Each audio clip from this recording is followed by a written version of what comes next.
दो तीन चीजें झारखंड की जनता ने, दो तीन चीजें झारखंड की जनता ने अलग अलग वर्गों ने मुझे बताई। अभी मैं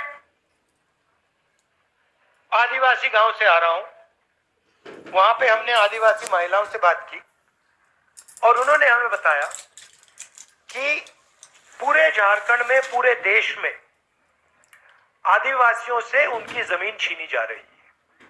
किसी ना किसी बहाने से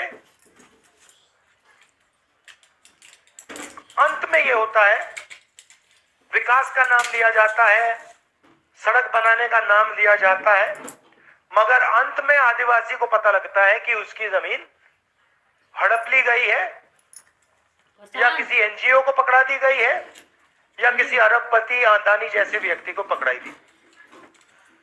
तो ये आदिवासियों का सबसे बड़ा मुद्दा है। उन पे केस लगा दिए जाते हैं।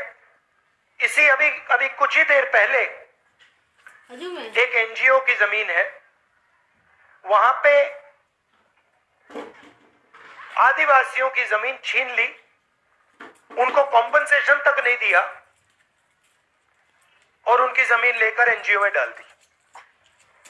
उन व्यक्तियों से मैं मिला, फिर अफसर से मिला। और पहले अफसर मुझे कहते हैं, देखिए ये तो ग्राम सभा की जमीन थी।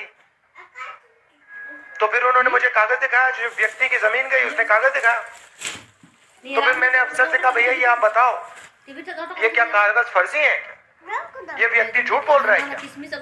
कहते हैं नहीं, झूठ तो नहीं बोल रहा है। तो फिर मैंने बोला, फिर ग्राम सभा की जमीन है नहीं, इसी की जमीन है। तो ये पूरे झारखंड में, पूरे जहां भी आदिवासी लोग हैं वहां पे ये हो रहा है। हम एक कानून लाए थे, पैसा कानून था। दो कानून है, एक पैसा कानून, एक जमीन अधिग्रहण कानून।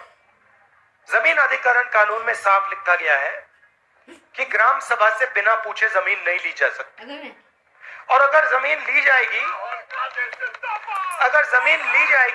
भैया नारे मत लगाइए, अगर जमीन ली जाएगी तो मार्केट रेट से 4 गुना ज्यादा पैसा दिया जाएगा।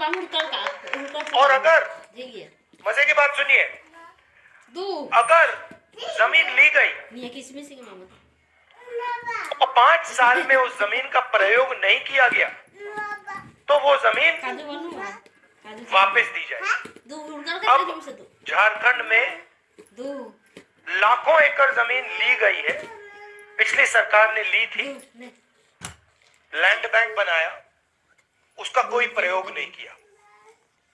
तो यहाँ के आदिवासियों ने मुझे कहा, और सही कहा, कि 5 साल हो गए, ये जमीन अब वापस जानी चाहिए, हमें वापस मिलनी चाहिए, किसका कोई प्रयोग ही नहीं हुआ।